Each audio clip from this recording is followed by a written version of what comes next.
There we are. Hey guys, thanks for joining us. Brian, are you with me? I am with you, Maria, and let me tell you, I am so excited that we are worldwide right now.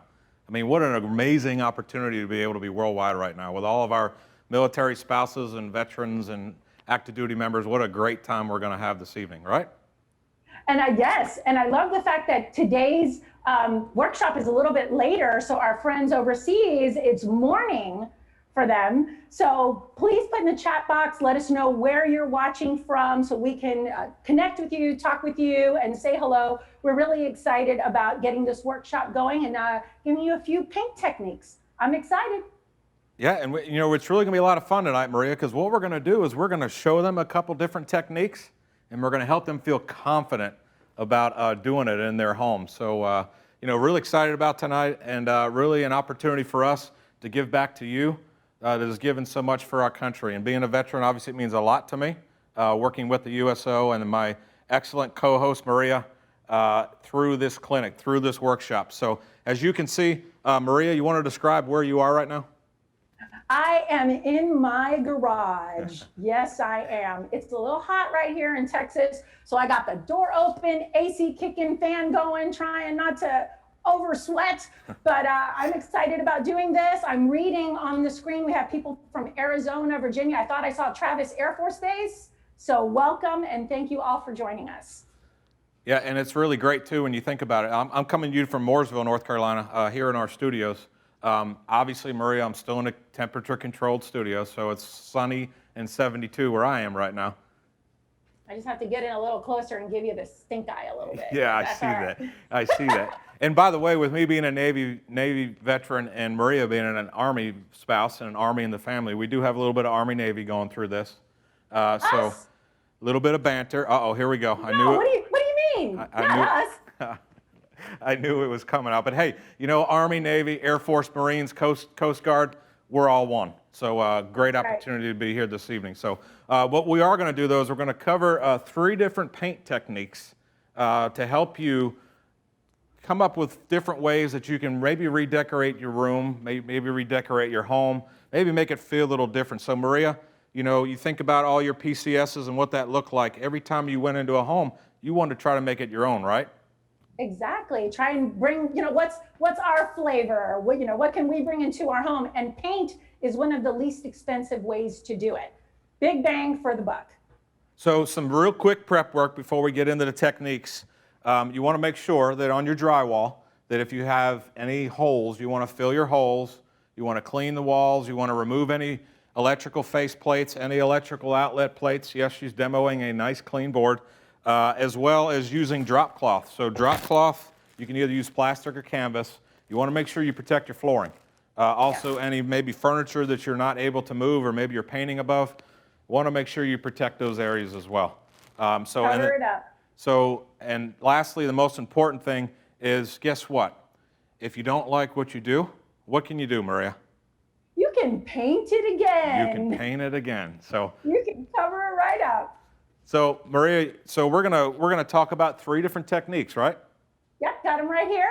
So the first one I think we're going to work on, because it's the one that takes a little bit longer to do, is an ombre effect. And I chose a very bold color so that you could really see the different changes. You don't have to choose such a bold color. It could be a lighter, a more pastel color and still create that effect. But I just wanted it to be very visible so that you could see that. The second one we're doing is a strié. Let me get out of the way. It's a strié effect using with a brush. And then the third one is what we call ragging or a rag effect. So, 3 different techniques. And you think about the ombre, you have a piece of furniture sitting in front of it, maybe your bed, whatever the case may be, and you get that effect of the darker color at the bottom, the lighter color top, gives some height to your room, and also gives it a different look and a different dimension. So I could see you doing that on the wall and not want to put any pictures up, right? Absolutely. Or I know that you could do it the other way and go dark to light. Yep. So either way works. The most important thing though is that you blend from the darkest to white. Don't start with white.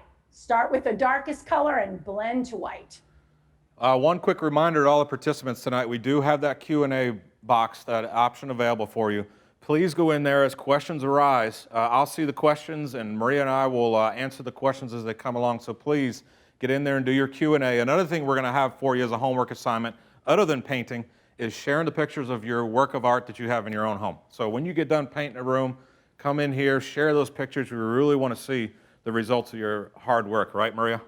Absolutely. Tag us, tag us, tag us. Lowe's Home Improvement and the USO. Tag us so we can see those photos on Instagram, Facebook, whatever your social platform is. We'd love to see them. All right, so let's go ahead and start with ombre first. So, all right, I'm going to clean up my area. So while she's cleaning it up, so ombre is the more time-consuming out of the three. However, you can see the effect that you get. So this one does take a little more time, a little more mixing, and Maria's going to go through each one of the steps kind of quickly and talk about it and exactly how she got that effect. So you can do different colors. Obviously, it's totally up to you on how you want to do it. And just like Maria said, you can either put the lighter color at the top or the lighter color at the bottom.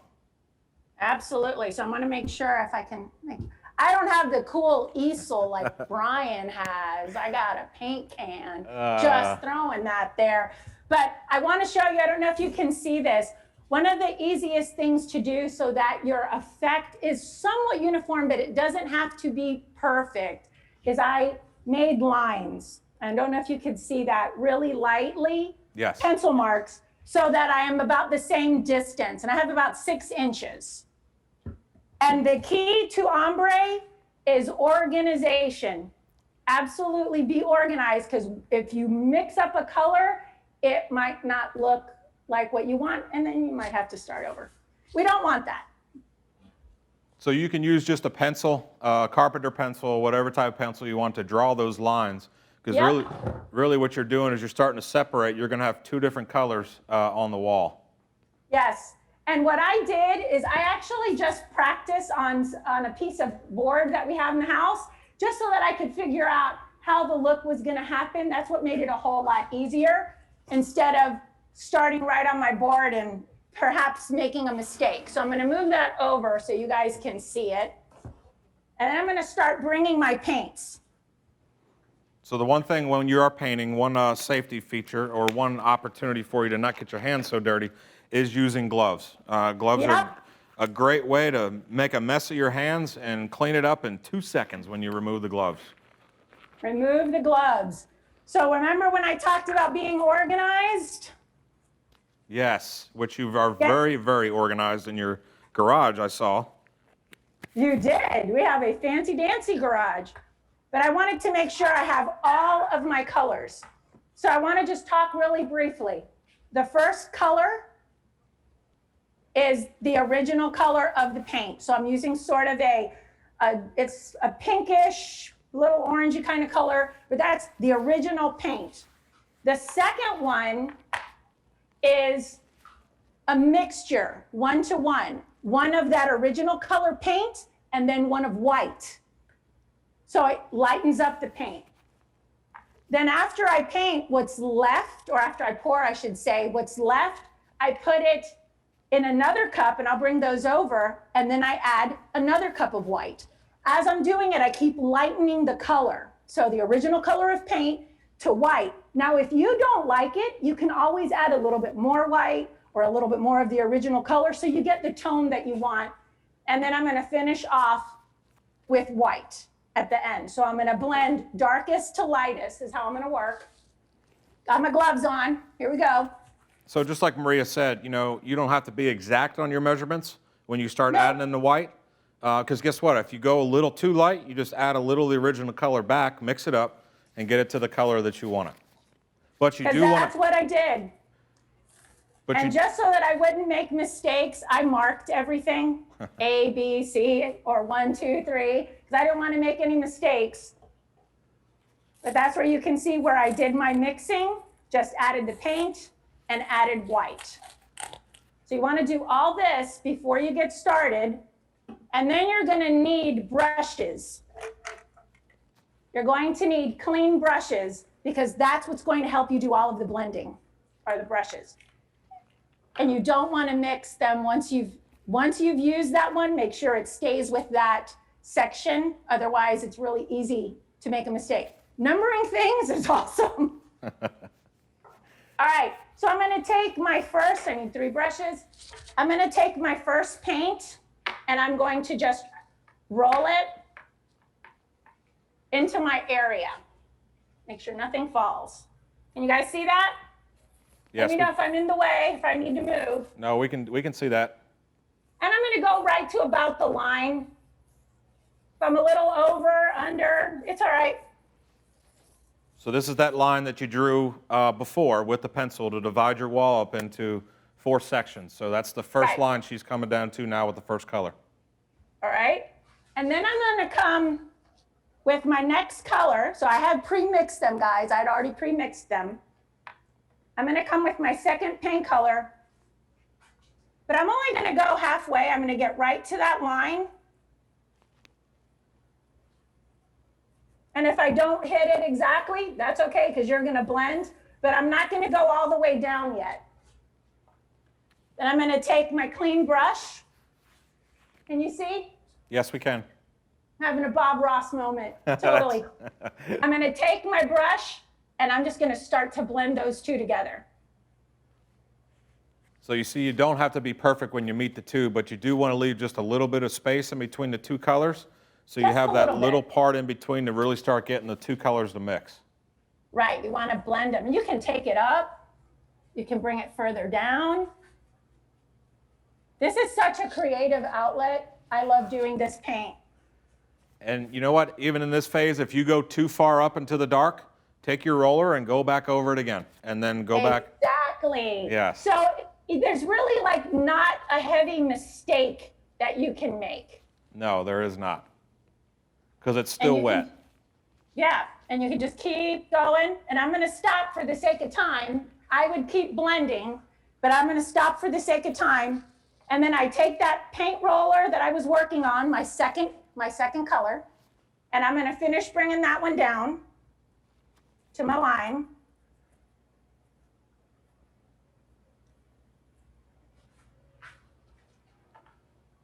I can blend a little here because I didn't like how that paint kind of came out. We just want to blend it out. And then I'm going to bring in my third color, which is an even lighter pink, because now you can see it's getting really light. Once again, just like before, coming down to your third line, kind of keeping that distance with your last color. And then you're going to be coming in with the same technique after you do 1 roll, coming in with a paintbrush and mixing now these 2 colors. New brush, Yes. New clean brush. And I'm doing the same. And I'm going to ombre these.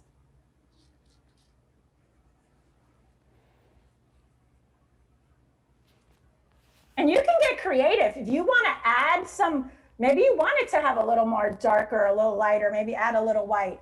You can. You know, and you think about the sky and the different colors where it goes from, you know, a light blue to almost an orange, you know, so you could Right? you could do different variations to whatever you want on your wall. And we're doing the same color. You could do this in different tones. These are what we call our transition colors. This was our main. Now we'll be doing some white, and the 2 in the middle are the transition colors. So I'm gonna finish with my line down here, get a little bit closer. So one reminder while she's doing that, make sure you're using the Q&A section of the Zoom interface and getting those questions out there if you have any questions for us. Yep, and then I'm gonna finish off with a little bit of white. I hope you guys aren't like just seeing my back the whole time. Sorry about that. I'm gonna get white. So Maria, while you're doing that, we did have a question. How do I avoid paint that gets underneath the tape and onto the baseboard? Oh, So that's one thing we didn't cover was the painter's tape on the baseboards, the painter's tape Right. around the frame of the door. You really want to be careful when you get to the edges and not have a lot of paint, because when Yeah. you do that, then the paint then starts to seep under the tape, because this tape isn't permanent. It's made to be removed. But when you get to those edges, just make sure you don't have a lot of excess paint because it will start to run underneath the tape. Good question. And then, and then you're gonna have to come in and paint it, freehand it. So also here, when you get too much paint on the brush, you can go to a new brush or you can dry brush it, which is what I'm about to do, on a cloth.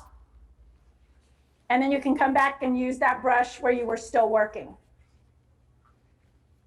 So the key on the dry brush is you're going to dip it in paint and you just want a very trace amount on the paintbrush, which is why you see her now rubbing that brush into the paper towel or the rag to really try to dry it up, but still get a little color on the paintbrush.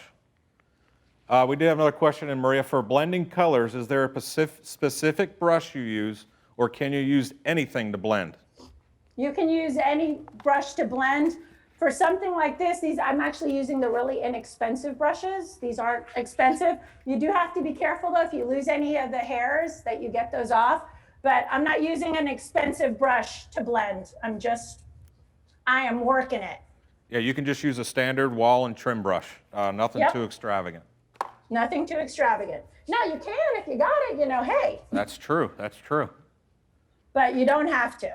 And then the more, if I get too much on, like I was saying, I get too much on, I'm gonna take it right off. And then I'm just gonna keep on blending. I can bring it back up if I feel like I got too much of the darker color in there. So another question came in, Maria. How do you edge with these different techniques? Edge to the end of the wall. To the end of the wall, where you're gonna start your total, when you're actually at the wall, so you're gonna have tape. If you're doing an accent wall, or if you have a window, you're gonna have tape there and you're just gonna get it onto the tape, but be very careful that you don't get it under the tape. Did that make sense? Yes. And then if you're doing, obviously, your ceiling, you could, because you're starting with one single color and you're not blending, you can use an edge brush there, your ceiling taped off as well. Hope that answered the question. All right, so, as we're wrapping up the ombre, you can kind of see the effect that she's getting there. So you went from the dark to the light with 4 different sections, and then you use the transitions to blend the 2 colors. Yes. One question is, are the paint brushes flat? So these are the ones I am using are flat. Yes, there's 2 different types of brushes. There's an angled brush and a flat brush. For this particular technique, you want to be using the flat brush. Flat brush. Good question. And I am not using it straight on like so. I am blending this way, kind of sideways. All right. Now, I went really quickly, and blending from a very dark to a light takes a little bit longer and a little more time, but you can take your time and blend. I know we're going fast. You take your time and really blend it so that the colors just like melt into one another. And if you have more transitions, we only had 2 transitions from our darkest to our white. The more transitions you have, so the more colors of paint, the smoother or more seamless that transition will appear. And keep in mind with ombre, you don't have to do 4 colors. You could do 3. Whatever effect you're looking for. You can even use that same technique for a 2 color. So it's just totally up to you on how you want to do that and how many colors you want to have. Another question came in. When painting a room with white ceilings and colored walls, how do you get the perfect clean line? There are a couple of different tools. For me, I'm a freehander because I like to paint. So I can freehand it. Not everybody can do that.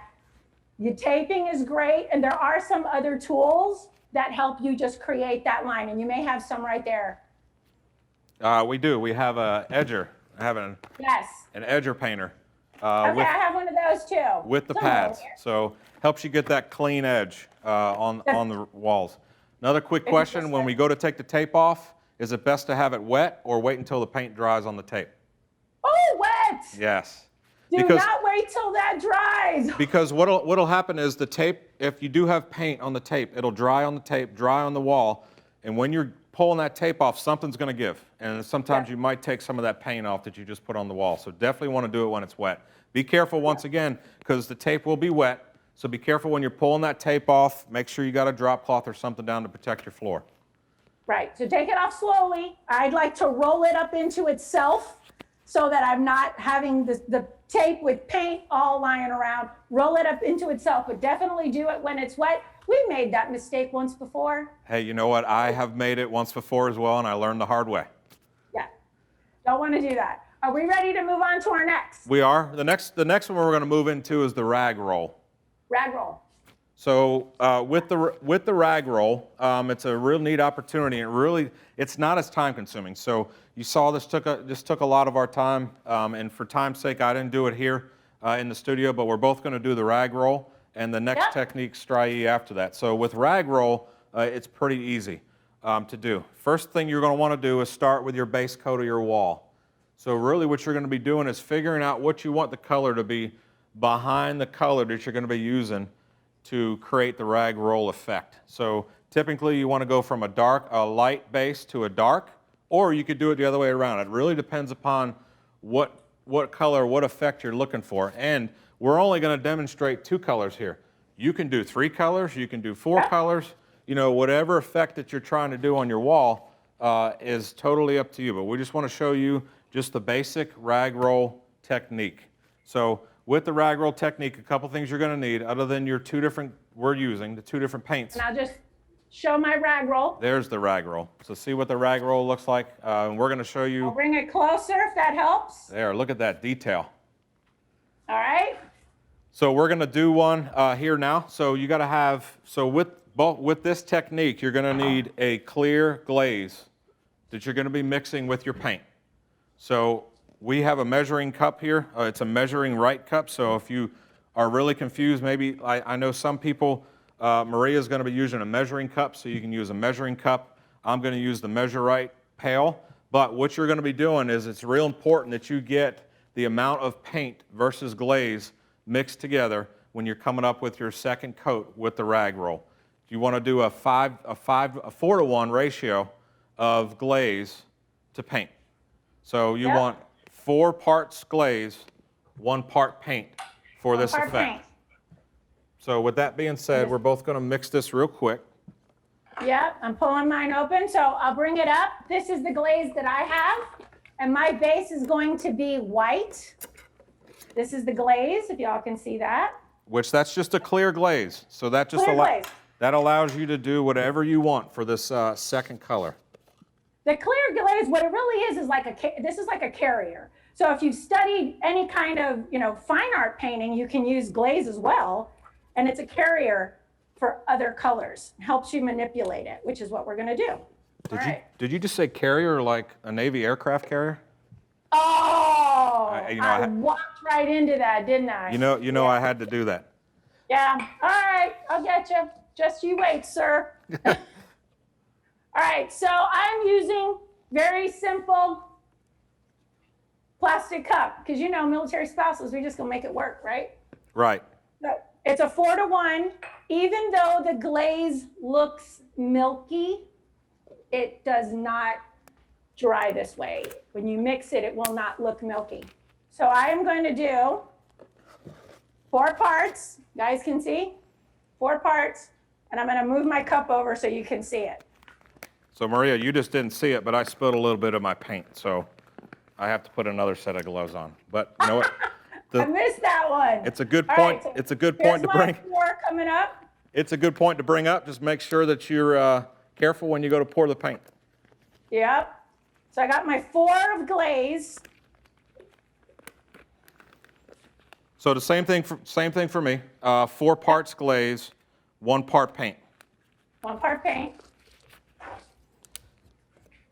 And then I'm going to do my 1 part paint right here.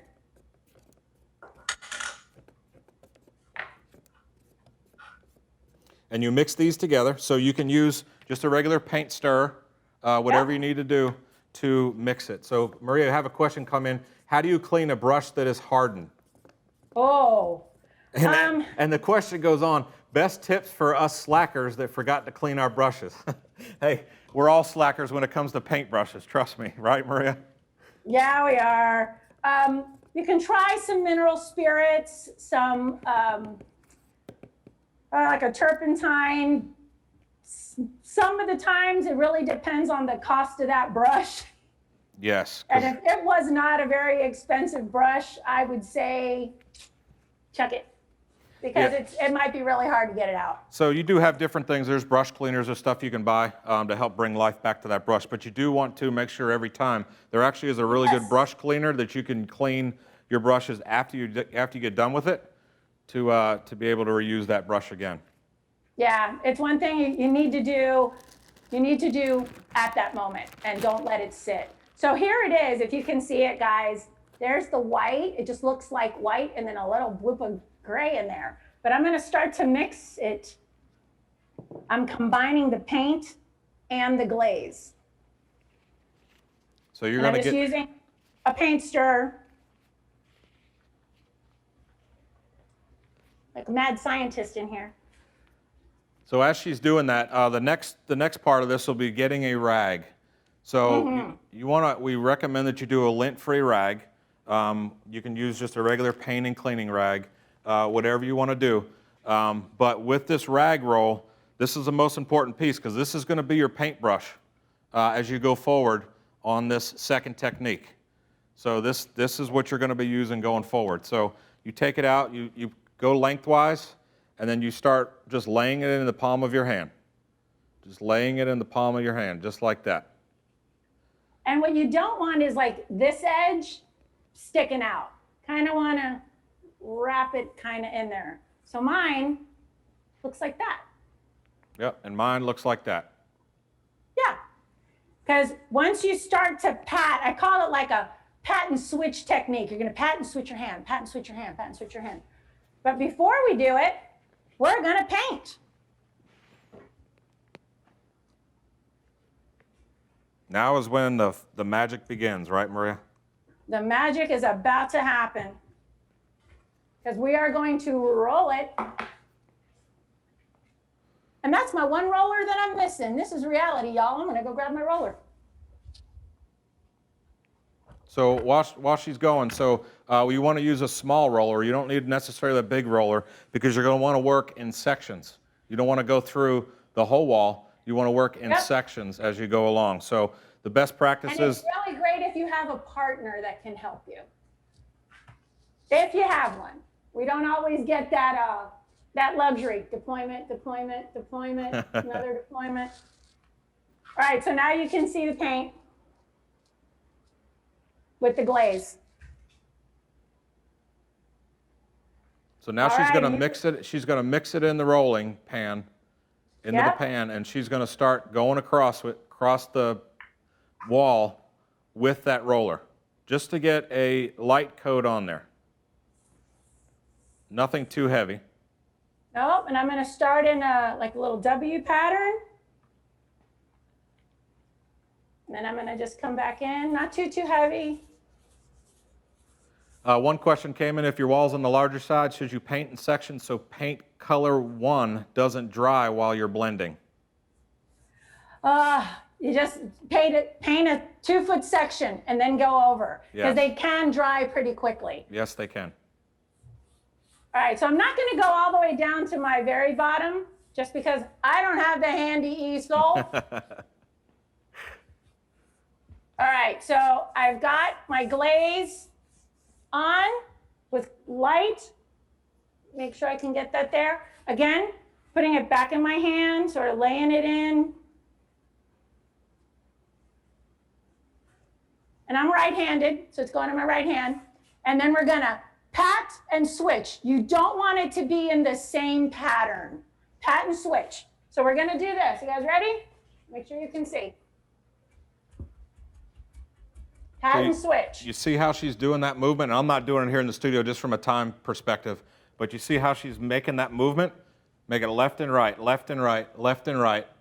And once you get some on there, you can kind of do it again, get a different pattern, and do it again. So yeah, you just keep going, you pat, you pat, you pat, you pat. And this is why it's important that you only do a small section at the time, because it'll start drying on you. You want to be able to pat it with that rag. Exactly. So I'm going to do again, grab my other section.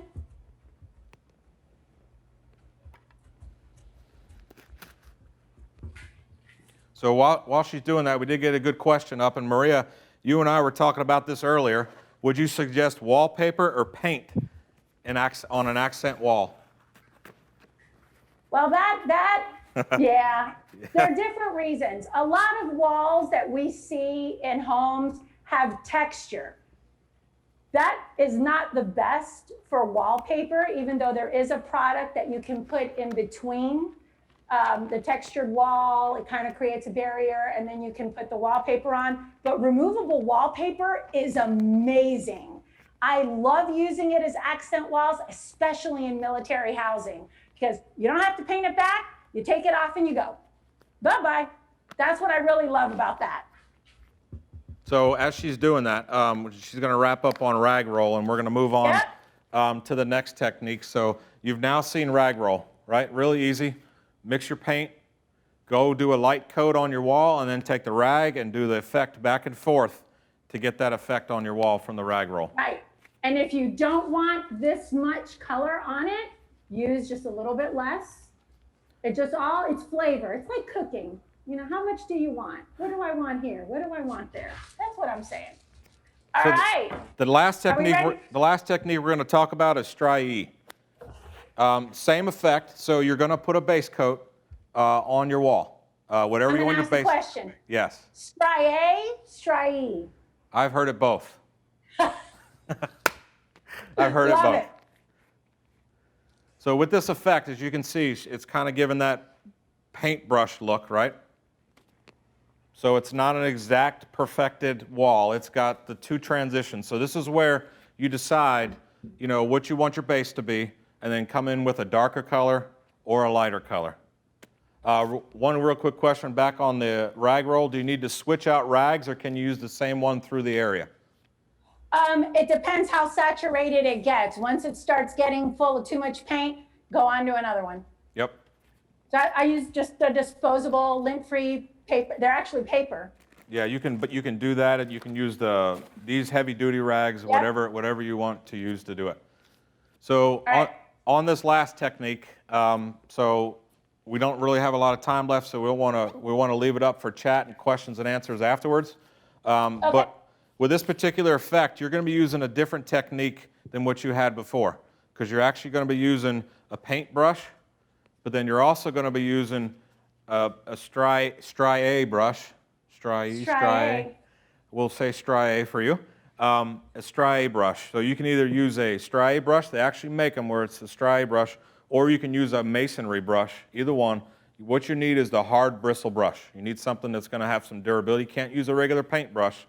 You got to use a hard bristle brush, but not too hard, because it's still got to have some flexibility, right? Yeah, it has to have some flexibility.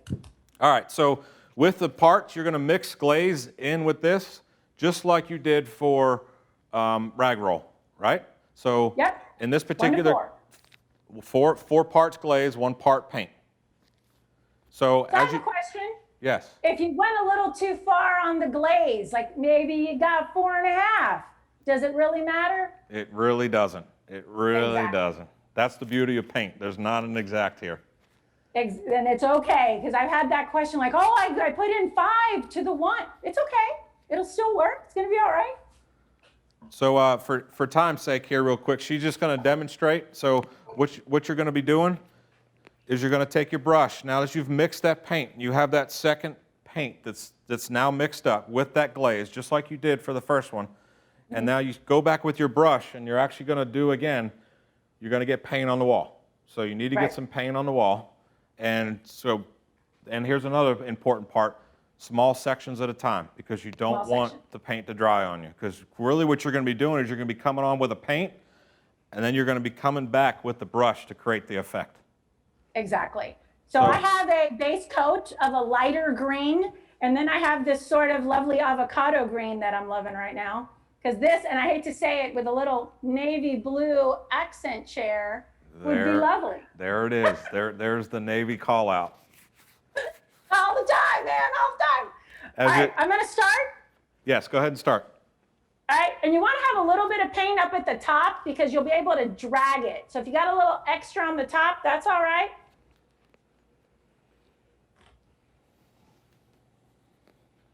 Grab Grab some there, do another bit. See how I have a little bit extra at the top? So you're just going along and you're creating the effect. And like I said, you're not going to have a perfect amount of paint on there, and that's truly what you want. You just want to go down. You're not trying to get full coverage. You're Nope. just trying to go down. I'm going to stop on this last one right here. And I have a bigger brush. 4-inch brush is normally one of the best things to use, especially if you have a big wall, to allow you to get enough paint across on your wall. So I know Maria used a smaller one. It really depends upon what you want to do there. Exactly. And now I'm going to use my masonry brush, and I'm literally going to put it directly flat to my paint wall. I'm going to grab it, and with a little bit of pressure, I'm going to pull it. So when she means flat, you definitely want to make sure that you're right at a 90 degree. Yep. And when you get too much paint on, the same thing, you want to dry brush it, because then it's just going to make it muddy if you don't. There we go. And we're creating this line effect. Now, if you don't like how it came out, you can, if it's still within a short amount of time, you can put a little bit of glaze back on and do it again. So for me, I am not liking this one right here. So I'm going to grab a tiny little bit of glaze and pop that one out. The important thing with this effect is when you do get to those edges, you want to kind of take the brush and you want to get a good amount off, because you don't want the edges to be dark. You want to go ahead and push that paint down. This is where a drop cloth plastic, the tape obviously will help you, but you want to make sure that you don't leave the excess paint on the edges of this effect.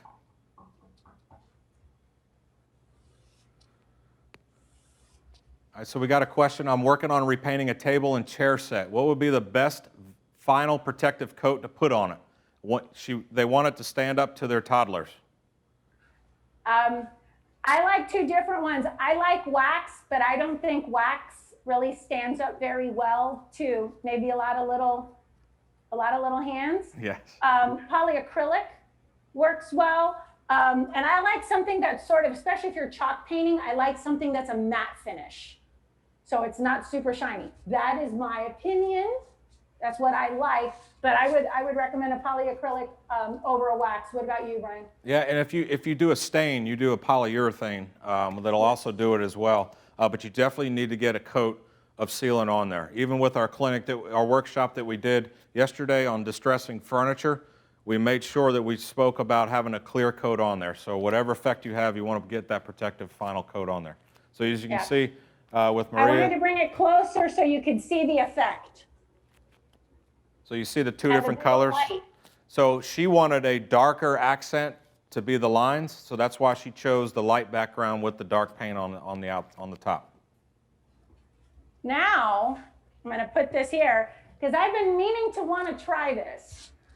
Because I think you can also give it a linen effect if we go in a like a horizontal line as opposed to the vertical line. So I'm going to try this, folks, see what happens. So what she's trying to do, so what she's doing now is trying to get that cross stitching effect like you would in your bed linens. And let's see what happens. Voila. It kind of feels a little just more vertical, more horizontal, but not exactly the look I was going for. So maybe starting horizontal and then going vertical. Oh, I like that. Oh, let's see. Oh yeah, that looks really good. So you know what? Here we go again, Maria. That. Here we go again, Maria. We're talking about paint's still wet, so you can still do whatever you want to do with it. Yes. And that glaze, like I said, it's a carrier. It really helps just, make things a lot easier to work with. You don't want to do this with just straight paint. You want to absolutely have that glaze in there, the 1 to 4 parts, or you could go 1 to 5. You don't have to be that, not that Not that kind of science, but make sure that you're using that glaze so you can get the effect. So a good question we had come in, do you use flat or glossy paint with glaze for the rag roll technique? So you want to make sure that you have a satin-based paint and that your other layer is either semi-gloss or gloss. Or gloss. Yes, so that's what you want to have. You don't want to use flat. You want to have some because with flat, with satin, you have a little bit of play. You can move the paint around. Flat, it's pretty much going to stay on that flat. So you want it to be a semi-gloss or a high gloss glaze. What did I have? I'm just trying to see what my glaze is. Your glaze is probably clear, but the paint, the second coat should have been semi-gloss or gloss. Yeah. For what I did, actually, my first coat, I went with an eggshell, my bottom, and then my top with the glaze, I went with a satin. So they're different enough that there's separation. All right, so definitely a lot of good questions tonight, and I know we covered it very quickly, but as you can see, Speed painting. hopefully, definitely you could see the 3 different techniques, and you know what? You might even be able to mix, right? Could you mix a little rag roll on your strié? I've never tried. Hey, you know what? This is the beauty of paint. You can do whatever you want and create your own effect and really help you create that home environment that you want in your rooms.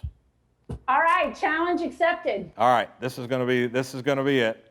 Keep those questions. I need to put my gloves back on. Keep those questions and answers coming. Definitely some great questions this evening, so keep those coming through. A reminder to make sure that you post some pictures of your finished work when you get done, because we really like to see and to share with everybody across the world the different opportunities and the different things you can do with paint using these 3 techniques. Absolutely. And as a military, I'm a military spouse of almost 18 years and a bunch of PCS moves and making making a home everywhere we go. It's important to do this. I think it helps our mood when we love where we live, even if we may not like the area. I have not liked all the places we've lived. I will say that. But our home, I have made it our own. And that has been very important. And home unites us. So that's what's. Hey, yes, it does. All right, I'm gonna take my rag, and I'm gonna go really lightly. It has a paper effect. I'm gonna show you in a second. So you see that how much fun this can be with paint. So now next time when you go to paint a wall and you just do a regular coat, you're going to think twice, like, hey, how could I change this up? How could I really give it my own effect? So that's why I really want you to share these thoughts with us as you come along. Look at that. Because you have some of the strié underneath, and then you have a little bit of the rag on top. I went really lightly so that I could see both effects. That's really cool, Brian. Thanks for sharing that idea. Oh, no problem. Great question. So, definitely, Maria. Here we go. We're coming to the end of another workshop. We're live across the world. You're in Texas. I'm in North Carolina.